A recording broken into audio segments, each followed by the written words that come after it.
What is up, guys? What is up? Good afternoon. Hello, hello. Let me know if you guys can hear me okay once everyone starts filing in. We're at a really random time today.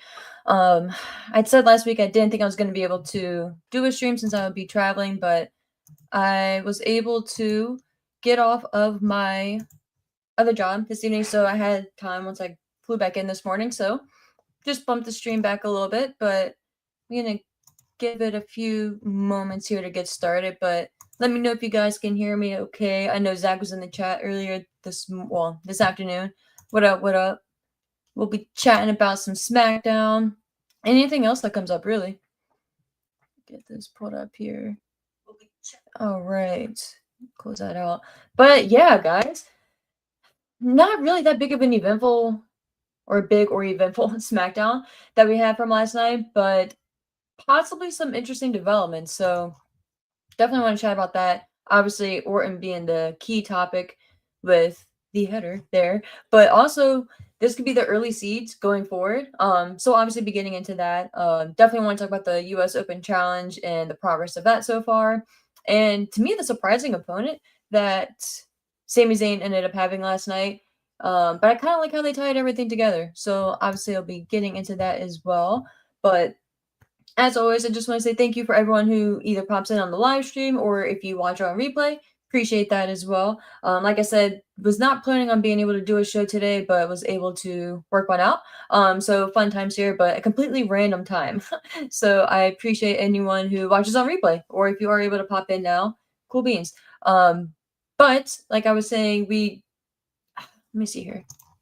Yeah. So we will be getting right into SmackDown because I don't want to waste too much time. Like I said, it wasn't that big of a show, but I thought what they did, and Heyman is so good, obviously, like it's almost like dumb to even bring that up, but the way he's able to weave different stories in together and then weave them in a way that like you're thinking about it at home, right? But he's able to verbalize it and not like tell you it's not like one of those things where it's like someone's telling you something that's like common sense or it's like, yeah, I know, like it's or pointing out the obvious to you or anything like that.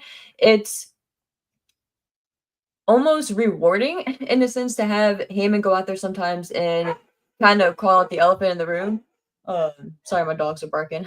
But yeah, I just really I appreciate that so much when Heyman brings it up because or is able to kind of I don't want to say tie in real life, but like tie in what we're thinking as fans into the story and kind of make it all make sense, make it a thread. But yeah, so we'll be getting into the specifics there, obviously. To me, the highlight besides the whole Orton and Cody and Vision, mumbo of it all was the open challenge. And that's been a common theme lately. Gosh, how many weeks have they been doing it now? For about a month, maybe now. Yeah, man, Sami Zayn. Sammy is the perfect guy for it. I'm so happy they ended up moving Sammy over to SmackDown. First of all, that was the right move.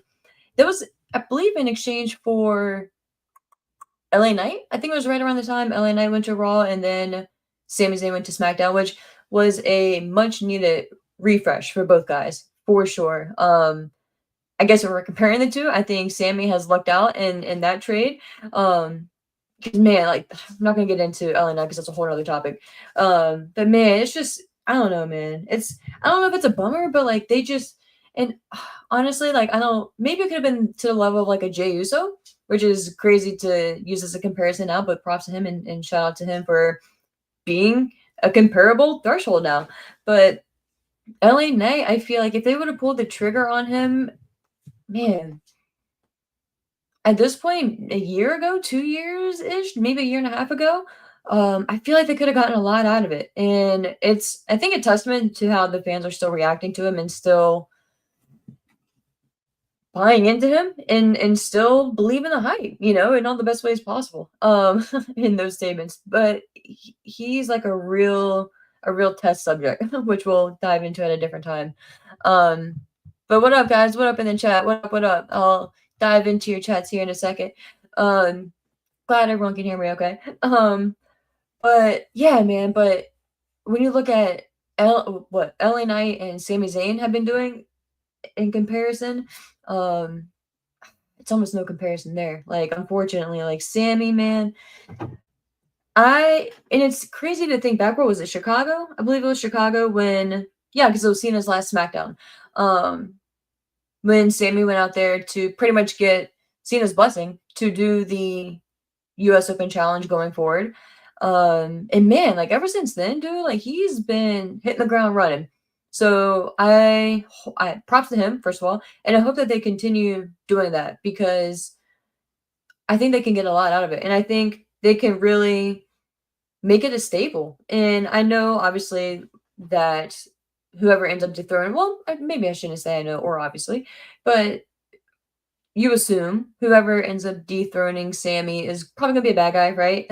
um, who is not going to be doing the open challenges. So I hope that they let Sammy continue riding with this for a while, maybe at least a couple more months. You know, if you find that the format itself is starting to get stale or you're running out of people or whatever, then switch it up. And you don't necessarily have to do that every week. You can space it out a bit and grab some water. But I think they have something really special there. Sammy is the perfect guy for it, the perfect wrestler for it. And yeah, I love what they done, what they have done with it, what they hopefully will continue to do with it. But yeah,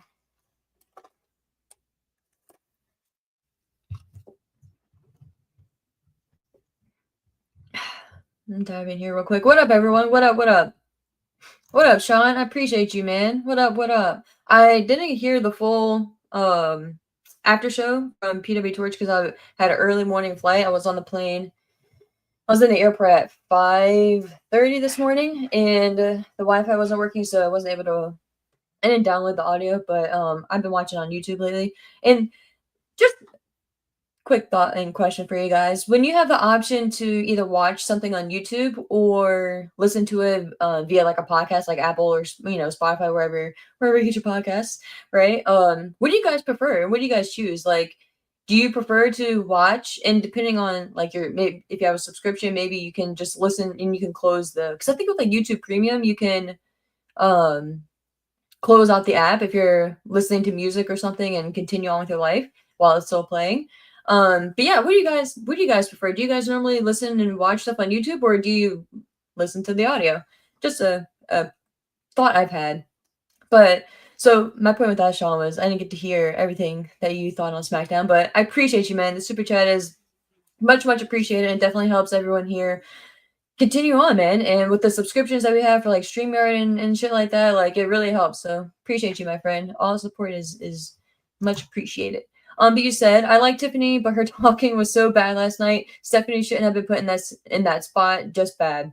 Yeah, bro. And I'm glad this has started because we will definitely be getting into that because I have my thoughts, obviously, just why we're all here. And I want to know everyone's thoughts. So definitely throw in if you haven't already. I'll be working my way down. But I'm gonna save it, but man, I had thoughts about Stephanie not winning the championship, which she did. Obviously nothing against her, but just allowing time. And like I said, we'll get into it. But man, like you said, Sean, like that that segment was just not good for lack of better words. And I think it's not even. I guess we'll get to it now. I don't even think it's necessarily anything against the talent. I do think obviously like it's showing that, like you would hope that your talent would be better, right? Well, for Tiffany, we'll separate them, obviously. Tiffany, while she is still super, super fresh, right? And has grown and improved so much. And it's kind of crazy when you still think about it, like the length of time that she's been wrestling, period, and where she's at right now. Just the progression is just tremendous, right? And it takes time to develop talent, to develop skills, to develop comfortability on certain things, right? So whereas she may not be as strong as the on the mic, obviously, like I said, you would hope, but some people it takes time. And dude, like I not to you directly, Sean, but just in general, like I know I could not go out there and do a better job. So I try to keep that in mind, right? And to keep like nerves and all that shit in mind. But again, like I said, on the other side of that coin, you have been doing this for a bit now, and you are the champion, and you have been the champion for a while now. So, and you've competed, you've been, Tiffany, the character, have competed with a lot of top talent, So obviously the whole Charlotte thing didn't go on, promo wise as planned, but we've gotten a little bit more information on that, and that's not the point here. But you would hope that maybe she would be able to at least hold the segment. And I think it's one of those situations where, like, speaking of Hamel, Paul Heyman, he famously has said in the past multiple times, accentuate the positives and hide the negatives. So you already know, like, holding as promo segment isn't maybe the strongest point for Tiffany right now. So why would you go out there and put her in a position to fail, right? Now, other side of the coin, you can make a case, and I am that type of person sometimes too, where you just get to a point where you're like, effort, screw it, you know what I mean? Like, rip the band-aid off, just go out there, sink. I even said, I think, with Jade Cargill going into, I believe, SummerSlam, um, I was like, F it, rip the band-aid, see what you got. You don't know what you have until you go out there and throw everything to the walls, see what sticks, see what still needs improvement, and then you go from there. So that's kind of how I'm viewing that segment. Okay, cool. Both still need work, which we'll get to the Stephanie portion in a second. But I just feel like they were kind of put in a shitty situation. Again, like I just said, for Tiffany, you would hope maybe she could be hold it a little bit better. But again, dude, she's still super fresh and still young in the sense of growing into being a wrestler and being a superstar and being whatever you want to frame it as, and being that person out there holding that segment. So it takes time. Now, if we're still in the same position a year from now, obviously 2 years from now, we'll revisit and go from there. And just look at it, everything as a whole, right? Because people can have bad nights too. But if it's just shit after shit, then yeah, obviously we'll go from there. But what up, Jay? Appreciate you, man. You said, yo, like, you gay, just wanted to let you know I box and wrestle. It's risky yet rad. That's awesome, dude. Shout out to you, man. I wish I was that cool and that athletic to be able to. What up, Winfentry brand music? What up? What up? You said, sup, Ash. Took a while, found you again. Well, I'm glad you found me, dude. Subscribe if you haven't, bro. Not a cheap plug, but that way. But I will be honest, YouTube has been doing some shit where they, like, randomly unsubscribe some people, like you, from certain channels that you're subscribed to. So be on the lookout for that. But yeah, I have my own podcast too, Kick Ash. If you like, you can subscribe to that too. And you can find me in a couple places, bro. But I'm glad you're back, dude. K Smith, as always, man. And Zach coming in strong. Today, guys, it is National Cinnamon Roll Day. I actually really like cinnamon rolls. That sounds pretty good. Sounds really good, actually. What up, CJ? What up? What up, CJ LaChapelle? You are a fixture on PW Torch, man. I have listened to a lot of your takes. So what's up, Tim? Happy to see you made your way over here, man. And Bailey, yeah, I was about to say it's all about Bailey though. But what up, dude? Let's talk Bailey. If we could, she wasn't on the show, bro. If maybe we can work in some Bailey talk. We'll see. We'll see how the day goes. Sigh. You've missed nothing, dude. I'm just bullshitting. As usual. My dog is beneath me sleeping. I did get a coffee earlier, but it's been a fucking morning, dude. Sorry to drop an F-bomb. Been trying to get better at it, but especially on here, just try to be respectful. But man, I'm not gonna waste y'all's time on this channel here, but because y'all know how I get. But it's been quite the morning. But what up, Sam? I'm happy to see you, my friend.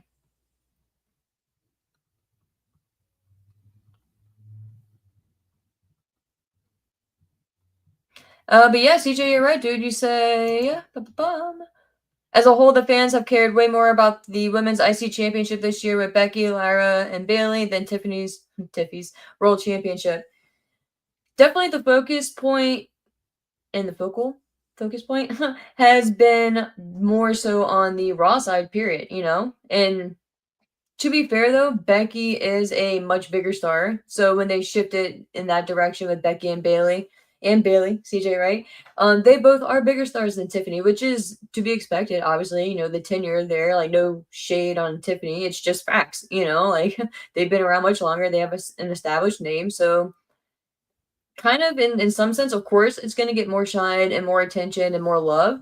It still doesn't excuse it, right? Because it's the IC championship, which technically is a secondary championship as opposed to the women's world championship on SmackDown. So it's not great. But trying to look at it in all aspects, you know what I mean? But still, I don't know. I'm hopeful with the influx of NXT talent that we have seen, especially on last night's SmackDown with Sol Ruka and Zarya. I think that could be, if they end up being permanent fixtures, that could be good, but in a much needed boost to the roster on SmackDown. But man, like I feel like they're in a weird cluster right now with the women's division on SmackDown in particular, and I don't know how they get out of it, to be honest with you. They need to figure some shit out. I don't know if that means a new champion in regards to the women's championship period or what that means, but yeah, and again, like I don't know if it's necessarily I'm not gonna take that back.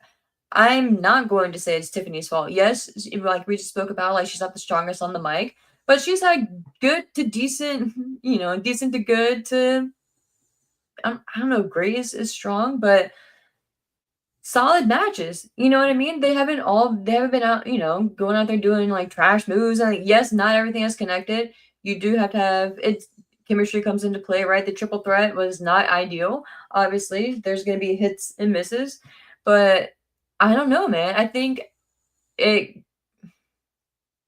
I don't want to say it could be worse, right? Because that's kind of a cop out. But man, I just feel like it's been the booking, I just feel like Tiffany hasn't really been positioned well on the mic, and they just keep putting her in situations where it's just not getting better. And I think they need to really pay attention to that and see what they can do to help improve. Wade has mentioned, what is it, like a voice coach or vocal coach or something like that.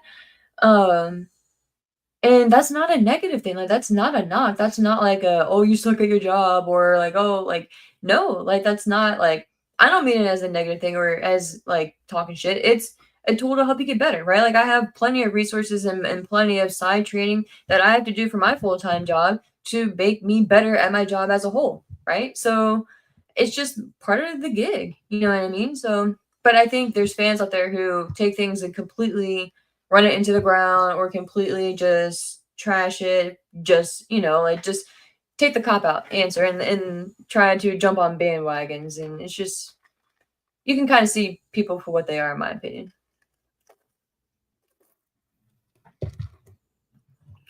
And what comments they're making.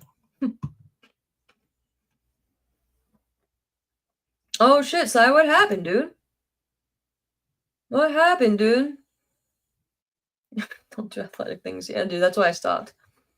I used to be pretty athletic, and yeah, I learned my lesson. My brain learned a lesson.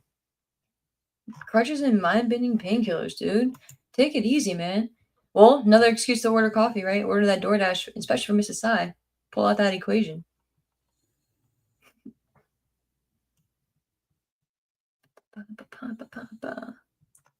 Yo, my eyes have been. I need some eye drops.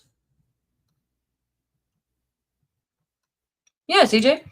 Exactly. He said, neither do I. Tiffy has a lot of positives, but at the same time, she has room to grow. And yes, part of the blame is the booking. Yeah. Great synopsis there, dude.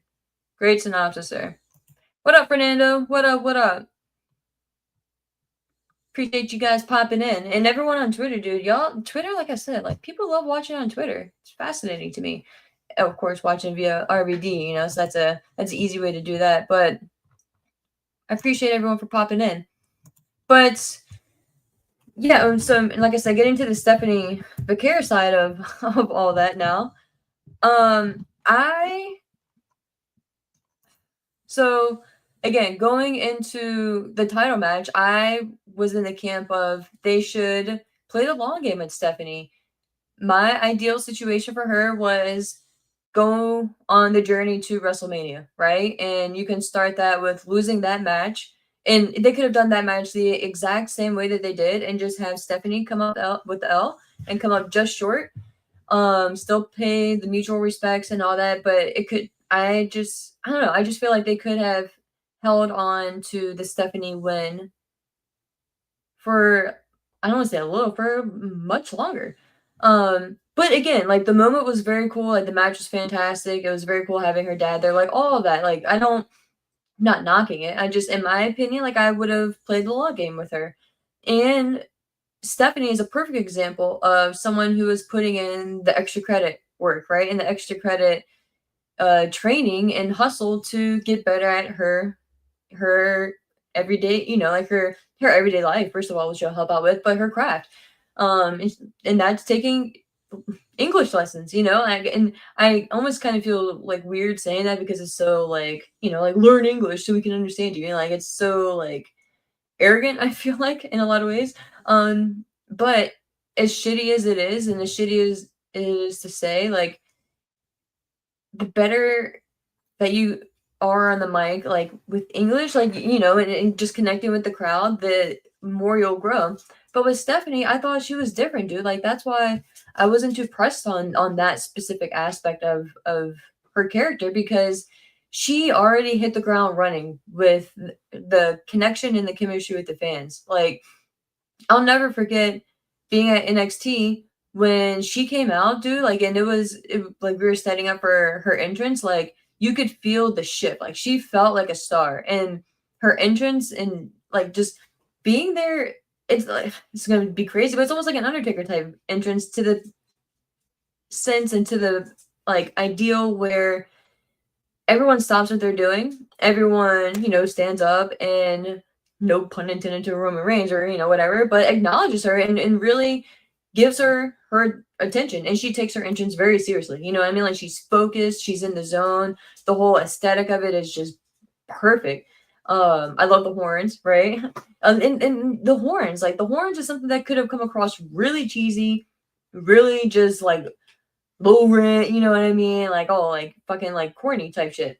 But sorry, the word again. But correct me if I'm wrong, I haven't heard anyone complain about the horns. Really, I mean, to be fair, like I don't listen to too many wrestling podcasts because I like how I like. But and you guys know how I am with social media and just my phone in general. But I haven't heard really any complaints about the horns and she should lose the horns and like they're corny or whatever. I think everyone digs them. And again, I don't want to just put that blanket statement out there, but I will say at least maybe the majority that I've seen and dig it because it really adds to just her overall package. And I think I saw a picture. I don't know if it was fake or not, or maybe it was someone else. You know how the internet is. Speaking of dogs, here she is. But I think she got like a tattoo of the horns on the back of her neck. And if so, that's fucking badass. Hold on. Come here.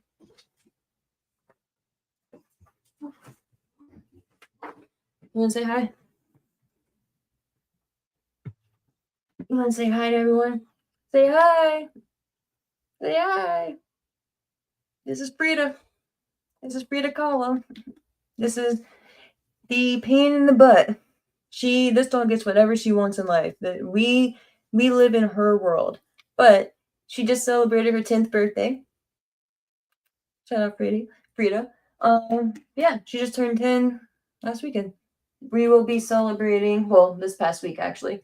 So we'll be celebrating her a little bit later today. But it's all about her, so she had to jump up and say hi for a second. So yeah, that's my baby. Now she got me all here. But should be going to daycare tomorrow because I gotta travel to Massachusetts for work.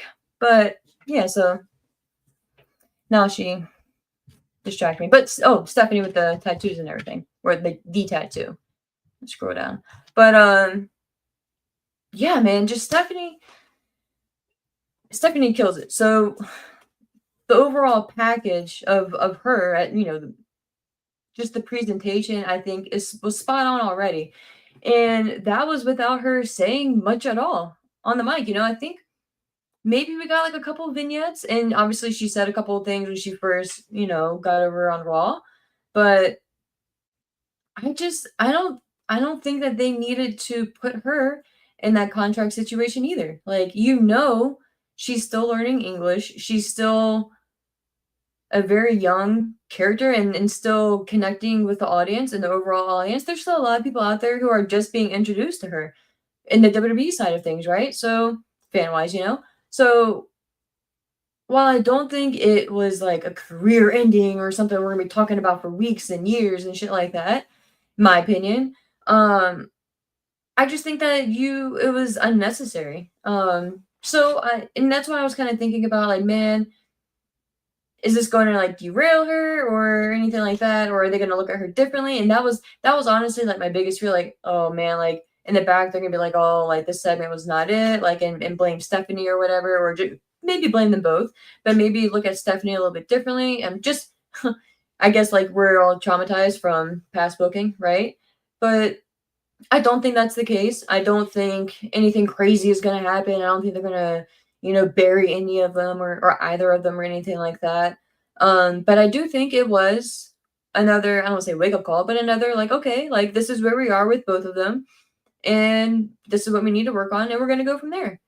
But it made me go back and think too, again, like, should they still have waited to put the championship on Stephanie? Because, like I said on prior shows, and like I was getting to earlier, my opinion, I still think that they could have played the long game of Stephanie going to WrestleMania. If you felt the need to put the championship on her within this next year, especially, with Naomi being out, and Stephanie, Becky Lynch being tied up in the IC realm of everything, then okay. And Rhea kind of doing, like, not Rhea's kind of in like a, not a weird spot, but she's just kind of like in like their own little world. Rhea, Io, Asuka, and all them, like they're kind of in like their own little world right now. So I can see why they would want to and maybe feel the need to put the title on Stephanie right now.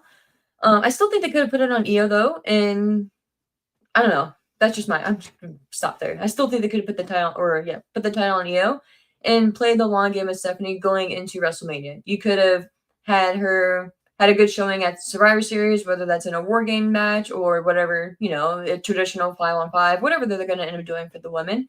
But I think the Rumble is where they could have made her. I think they really could have had a dominant performance in the Rumble, or maybe not dominant, but start early within the top, first 5 and go the distance. So, and then obviously be officially on the road to WrestleMania. So I still think maybe that could have been the better route, because that will give her much more time to get more comfortable on the mic, learn a little bit more English. I hate saying that, 'cause I feel like such an asshole. But if that's what they're focusing on as something that she needs to get better at to become more of a star for interviews and stuff like that, then so be it. But personally, I think she was doing well enough, and I so respect the fact that she is putting in the little free time that they have, going and getting lessons, and whether that's, like virtual lessons or anything like that, like who knows, but the fact that she's still devoting time to doing that gets respect from me, even more so. So yeah, that's kind of my thoughts on that shit.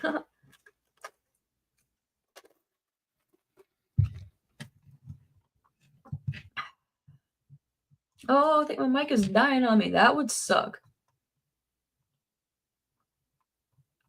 if it died midstream.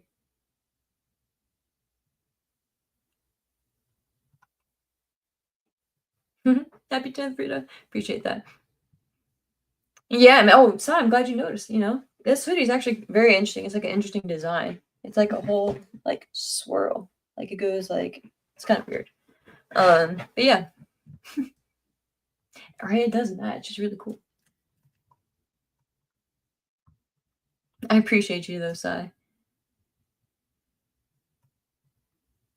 What up, boss? What up, what up? You said, what up, Ash? Prior engagements cost me to miss the last few weeks. Where's your ticket for Cena's last match? I will excuse that, boss. I will excuse your absence, but I'm happy you're back, friend. Super happy you are back.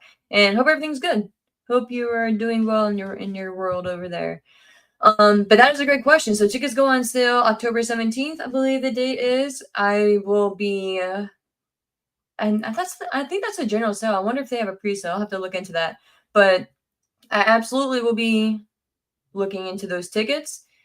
Even if it's a nosebleed seat, as long as it's not ridiculously priced, which I'm expecting it to be expensive. Like, I'm not fucking naive or dumb, going into this, or ignorant going into it, like expecting like regular price seats.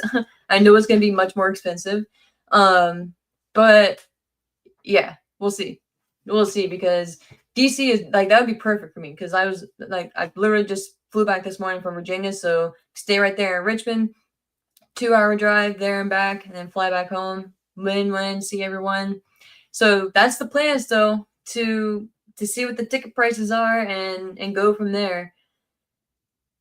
But yeah, I already requested the day off, that Friday off from work. Thinking about taking that Thursday off, or at least doing a half day, to see, because obviously it's gonna be on Saturday, and then yeah, we'll see. But I'm curious though, because that's gonna be his last date, right, guys? That's his final date, period, or is that just the last match advertised? Should probably pull it up to see, because part of me was wondering. Oh, I may need to save my battery life from my mouse.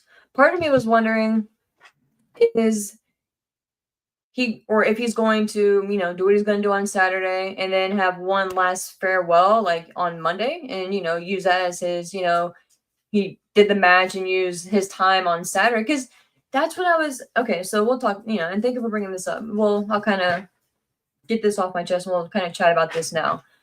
And you guys and me, we're always all over the place with this shit. So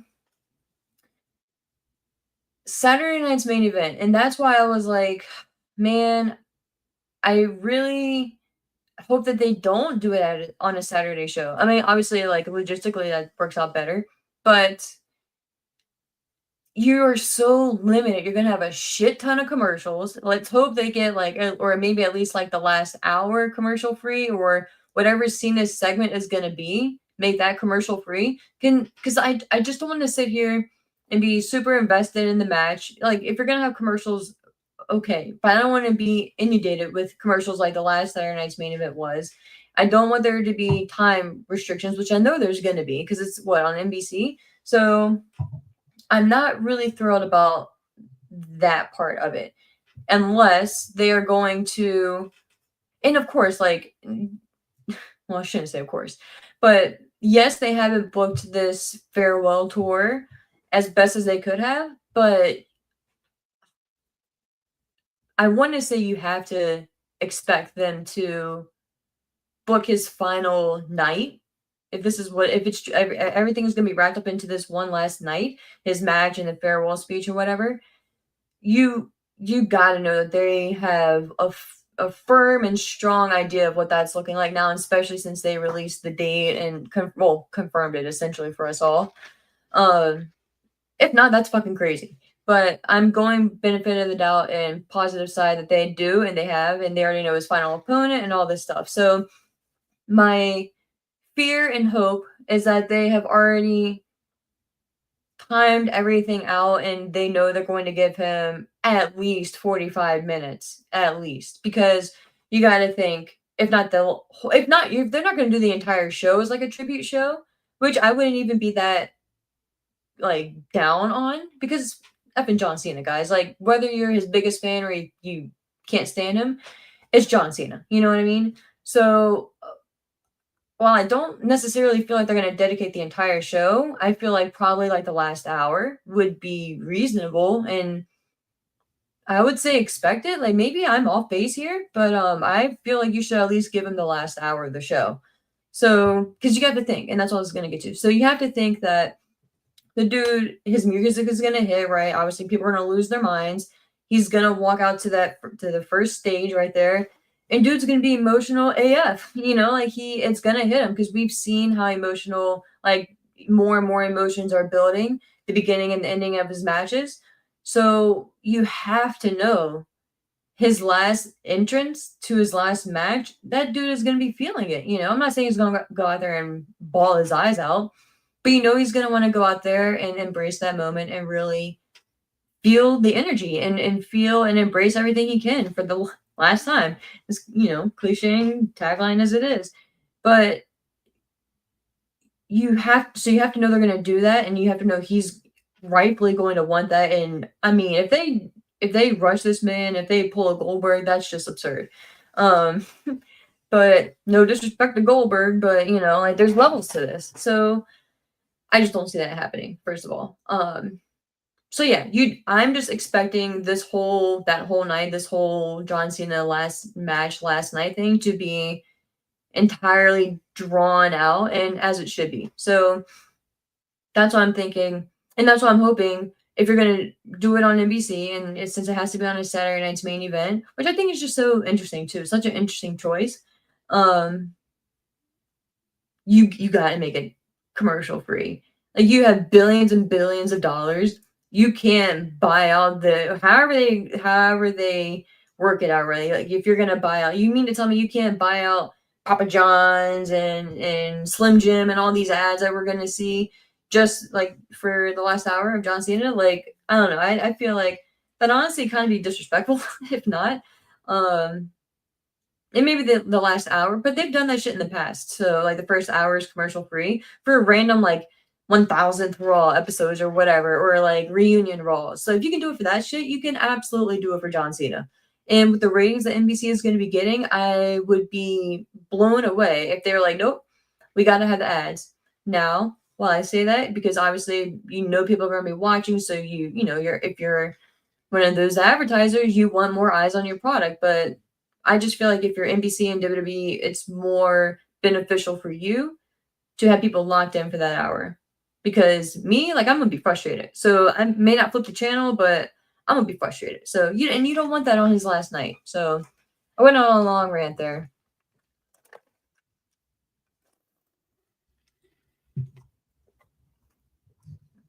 I'm sorry if the ice and water is really annoying to you guys. I try to be mindful of that, but I forgot.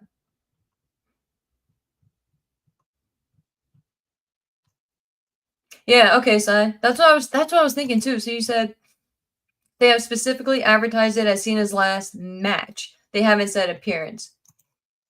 And then you said, I guess they couldn't really say last appearance because they'll always come back for a guest. Yeah, that's true. Yeah, and exactly, bro.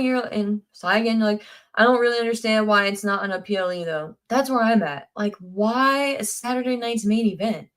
Like, it's just so weird to me, man. Not even on a Raw where you have the opportunity to go 2.5, 3 hours if you need to. Like, why put yourself in a situation where you're so limited, like time-wise, unless they're gonna make an announcement as we get closer, because there's still a lot of time. And like there's still what over 2 months before we get close, and we're at that point. So they can make other announcements and things like that. But yeah, man, I don't know, like time frame wise. But yeah. Yeah, K Smith, exactly. He said like Flair WrestleMania 24. Now I understand John wanted this to be his last year, so he probably didn't want to go to WrestleMania next year. But you could have done like a WrestleMania to WrestleMania and had that as your bookend for your year. You could have done WrestleMania from last year and gone into WrestleMania of this coming year. Now he may have like other bookings and like movie deals and whatever lined up, so that's possibly why he wanted to end everything in 2025. But yeah, we'll see. We'll see, because it is very in some ways it makes sense, like, okay, it's gonna be his last year, last calendar year. But in some ways too, like in our brains as wrestling fans, our years is WrestleMania, like that's our season, like that's our football season, like the off season and shit like that. Like obviously there's no off season, but like, when they have like the preseason and like all that shit and like trades and all that stuff. So yeah.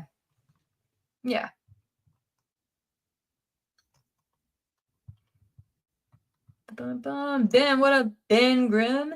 He said, is that a veteran flag in a case behind you? Yes, indeed it is, sir. It is right there. That is for my grandpa. He was in the Vietnam War. So, yeah, it is, dude.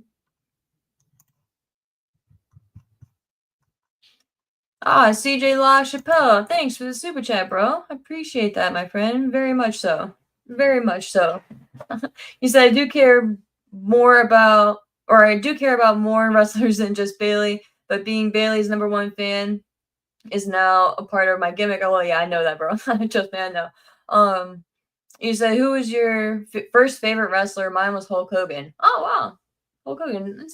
What year? Like, what year did you start watching wrestling, dude? Because you seem so young. Like, what year did you start watching wrestling? And like, did you like start on like some older stuff, or yeah, just like, let me know. But mine, man. So this is maybe a weird answer, but like my first favorite wrestler is actually kind of like a twofer. So it was, well, maybe a trio, but specifically Jeff Hardy and Lita. I was just obsessed with both of them, and Team Extreme obviously, but specifically Jeff, man. Like Jeff just caught me early on, and then Lita, because Lita just like, so many reasons, but Lita, man, like she just represented so much hope for women, in my opinion, and especially at that time. Like she was, I mean, of course, she still had like the sex appeal and all that. She still, bikinis and all that, because that was what they were doing in that time frame, and she had, had no control over that. But man, she was so athletic. Like if you like know her journey, like she wrestled and trained in Mexico and all this shit. So I just thought she was so cool, just so cool. And Jeff, man, same reasons. Like I used to paint my face with like glow in the dark paint. I made those. I don't know if you guys ever watched any of like the home videos that like back in the day, the home videos. But Jeff used to make these aluminum mummies, whatever they were called, something like that. But they were like sculptures out of aluminum foil.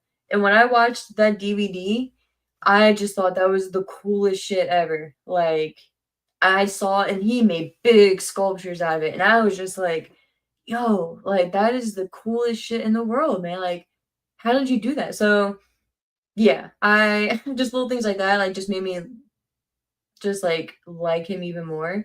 And then obviously what he did in the ring, just who he was as a performer. Yeah, man, I just got sucked in really, really quick to the Hardys and Lita, Team Extreme specifically, but yeah, it was Jeff. And dig the flags, guys. Oh, K Smith, you said both of. Oh, yeah, okay. Well, that makes a bit more sense then. You said Eddie and Benoit were my first favorite wrestlers. Couldn't pick a sole favorite between them, and then you had said both of my favorite wrestlers were gone by the time I was 11. Yeah, dude, so tragic for different reasons, right? But for both individually, but it's still crazy, man. It's when people bring up Eddie and Benoit like together, like you did specifically, like. I always think back to WrestleMania 20, and it's just crazy. Like, it's just crazy how everything, like, the next few, like, within the next, what, that would have been like 5 years, not even 3 years, 4 years, how crazy, like, how different things would be. So, yeah, man. Sorry, that's cool, though, bro. You said Jake Roberts was your first favorite. That's dope. You're not old. You're not old. Now, CJ, you said I was more of a Matt fan than Jeff. Now, it's interesting that you say that because when they split up, I actually became more of a Matt fan. I'm not gonna say more than Jeff, but I ended up growing a more appreciation and like liking Matt more as a singles character than when they were a tag team.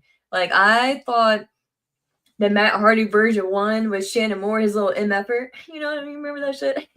That was so funny. A little MFer running around. I just thought I loved, like, I couldn't wait to see his entrance because I wanted to hear the Matt facts. I loved reading that shit. I know Matt hates mustard because of those Matt facts. And I don't know why that one always stood out to me, but well, I think I do because I love mustard. So I'm not gonna say love, but I like mustard. And I just remember learning that he didn't like mustard. I'm like, wow, like, dude, like, you don't like mustard? Like, it's like when you have a hot dog, it's just like, what do you put on your hot dog? Just like ketchup? What else do you put on it? You gotta have mustard and ketchup. So things like that. Like, I really enjoyed Matt. Like, I enjoyed getting to learn Matt more as a singles wrestler, and I became more of a fan of him as a singles wrestler. And I guess probably, like I said, maybe just more of an appreciation for him. Because it sucks, but like, in no disrespect, but like, in a way, like Jeff got more shine than Matt did, especially singles wise, because look at the trajectory Jeff went on. IC championship. Obviously ended up becoming the WWE champion, but Matt had talent too, and it sucks sometimes being in a tag team because there's always one that gets more shine or like, oh, like he's gonna be the breakout star, right? And it's kind of shitty, like no one wants to be the other one, right? Because that tag team is solid for a reason. Like one person isn't carrying a tag team. So I don't know, man. But I never, so like, that's what I was saying. Team Extreme, the three of them, they were my favorites, but like specifically Jeff and Matt. But then once they all ended up going their own ways, I grew into more of a Matt fan. And then obviously when he got into the feud with him, Edge, and Lita, that whole love triangle and all that shit, I was like, yo, this dude, like, it was a different version of Matt, pun intended. It was a different dude. He was obviously growing up more and just it was just different. And I loved the way they handled that. Now, I wish the ending to the feud would have been a little bit different, but it made sense, Edge going over, and probably wouldn't have changed that. But I feel like I remember like Matt lost two big matches. It was that SummerSlam match when he went out there or they went out there, had the match, and I don't think it was planned or not, but because it was brutal. I don't think it was meant to happen, but like, they were in one of the turnbuckles. I think it was the one on the far left, and I think Edge just like picked him up and like, when you just pick them up and like kind of throw them backwards to get them off of you and like, hit their head on the steel post.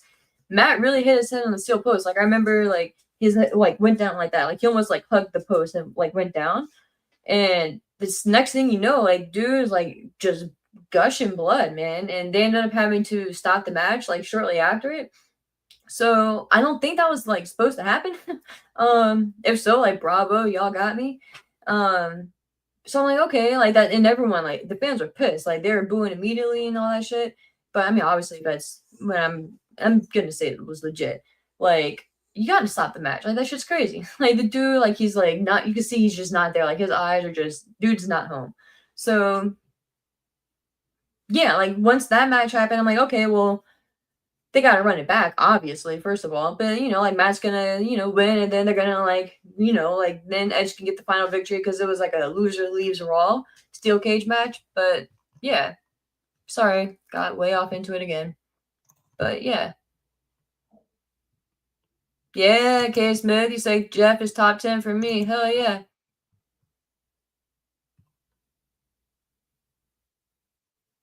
See, I like yellow mustard. It depends on what I'm eating. So like I like yellow mustard on like burgers, and like if I'm gonna eat a hot dog, whatever. I don't really be eating hot dogs that much though, for real, for real. But like if I'm at a cookout, that's when I eat a hot dog. Yeah, I really like the regular mustard, but I do like me some brown mustard too. So if I'm making like a sandwich, like a sub or a sandwich, I like to use the brown spicy mustard. Oh, side, what? You say you like mustard and ketchup? I can't be here anymore. Yeah, dude. What? Hell yeah. And you sigh. This we may be breaking up, man. That's sad.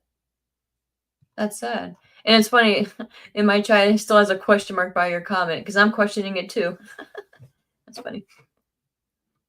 Heinz 57 is better than ketchup. See, the best ketchup is the Heinz in that glass bottle where you have to. It's like almost like a skinny Coke bottle. We have the old fashioned. You have to turn it to the side, like turn it just sideways, and then like hit the side. Oh man. I bless you guys for sticking in this chat and being here with me every week because y'all must love some randomness because y'all bless you guys.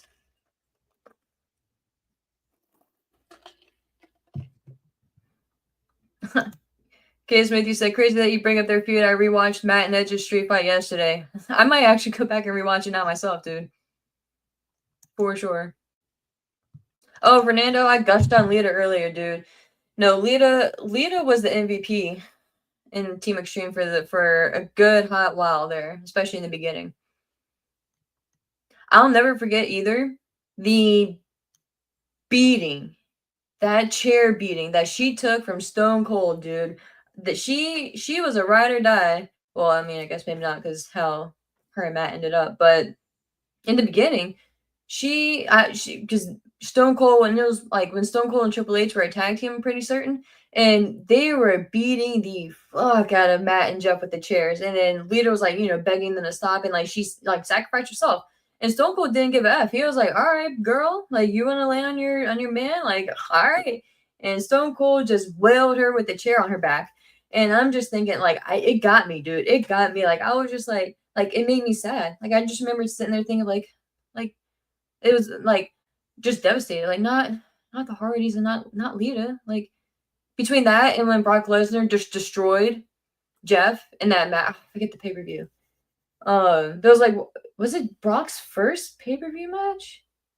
It was one of his first early matches. He just went out there and demolished Jeff, dude. And I just remember, just took it personally. It hurt my soul. On Raw, okay.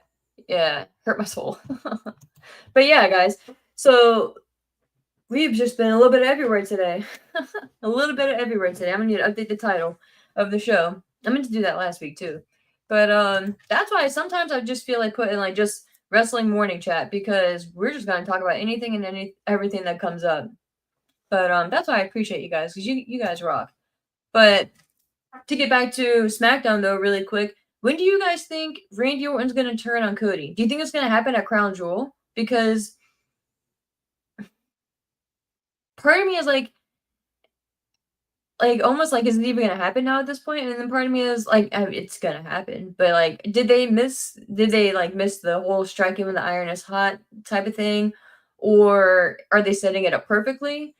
My concern now with maybe missing, like I was talking about earlier with LA Knight, but maybe missing the hottest point on it is because what happens if Cody, if they're like the fans are like, you know what, like we dig what Randy's doing, like we don't necessarily hate Cody and like dislike Cody, but we like this side of Randy. Like this is the Viper that we know and love. Like yeah, we love singing his song, like we love like happy-go-lucky Randy, but there's nothing like that Viper side, dude. Like that Viper Randy Orton is vicious, and especially with his stature now and where he's at in the card, where he's at just like professionally in the sense that like he's that legacy type star, like that old, I don't want to say old because that sounds so negative, but that established talent and that established main eventer that you're like, bro, like you don't want to mess with this dude. Like he controls it, like Randy's that dude. Maybe he's not the face of WWE, but like he's like the older statesman now. You know what I mean? Like especially when Cena leaves, like Randy's gonna be one of those last guys around that's like that has that long-term credibility. Obviously, we know like what he's done. He's freaking Randy Orton, but he can still go and he still wants to. And he, even within this past year, I think, or maybe it was going into WrestleMania 40. I don't remember exactly when, but he was doing some interview and he was like, no, like I have like almost really no interest in going to Hollywood. Like I'm a WWE lifer. Like this is in my blood. This is what I want to do. And he's like, when I'm done wrestling, I want to go home and I want to get fat.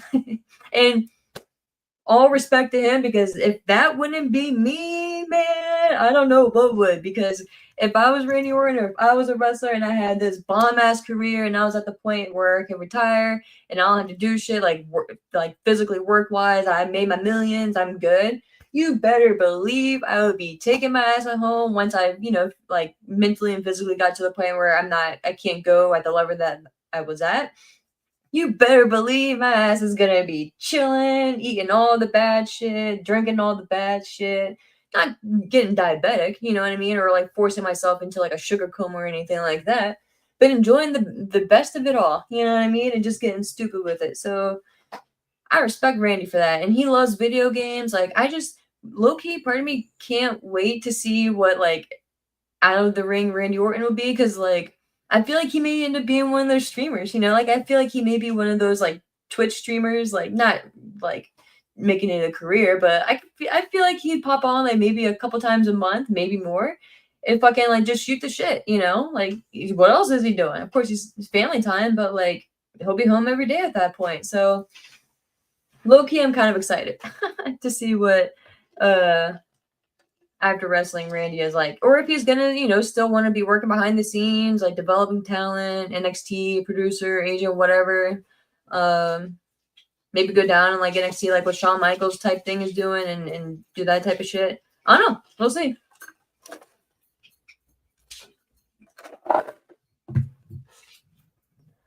But we'll be wrapping it up here soon, guys. Once I go through your last few thoughts here. Yeah.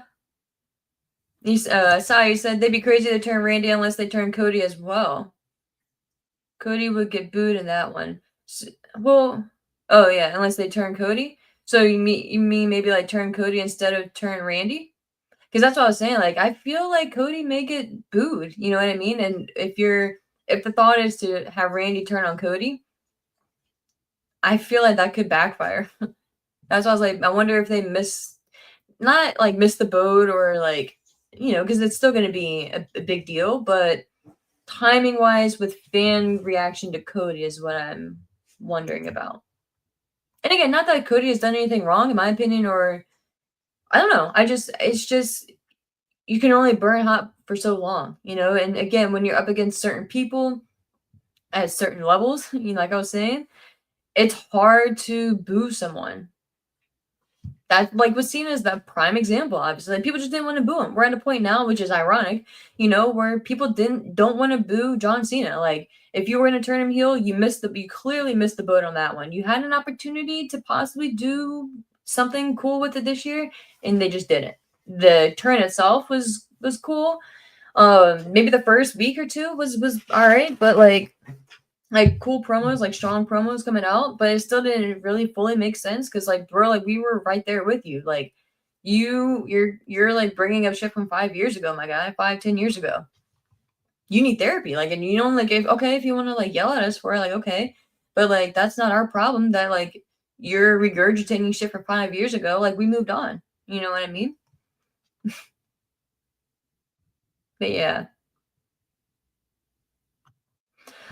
But yeah, guys, in case Mickey said, I feel like they'll wait a while to turn Cody. I think so too, but I just feel like I don't think it's necessarily gonna hurt Cody. Maybe if they turn Randy and it kind of backfires, like I said, and Randy ends up getting more and more cheers and people boo Cody, maybe it could potentially speed up the heel turn for Cody. I don't know. And we'll see. I honestly just want to kind of wait and see what happens, because honestly though, I feel like we are getting to a point with Cody where maybe within the next year you do look a little bit harder at it. I don't think you should go out there and necessarily have Cody do anything differently to lay Easter eggs or to even be referencing it like he had in interviews. Just go out there and keep doing everything that you have been doing for the past however many 3 years now, 4 years now, since crazy thing, since he's been back with WWE, and just let it organically shift, because that's how it'll build and build and build. And then right when people are like, you know, if Cody wins, we riot, pull the trigger. So it's kind of where I'm at with it. But that is it, guys. That is all. I appreciate you guys for being here and sticking around with my randomness, because that is the name of the game here. And I appreciate that you guys seem to not hate it that much. So, as we know, Crown Jewel will be next Saturday. I think it's early though. Let me see. Oh, okay. K Smith, appreciate that, man. You said it'll start at 8 a.m. Eastern? Okay.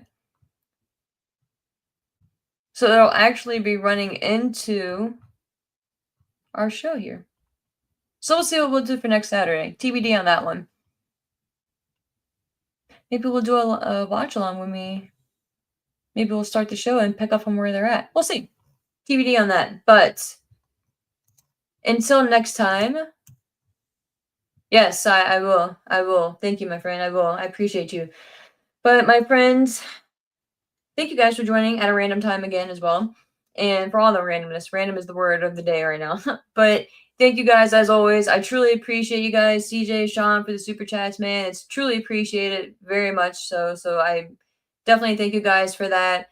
Hopefully you guys pop back around, CJ. Hope you guys, hope you subscribe. You can subscribe here. You can subscribe to my channel, Kick Ash Podcast on YouTube as well. And yeah, just keep in touch there. And until next time, guys, enjoy your week. Enjoy your Saturday and your Sunday. Be safe out there. The world is crazy, guys, but make it what you make it, make it the best. So I appreciate everyone. As always, until next week, take care.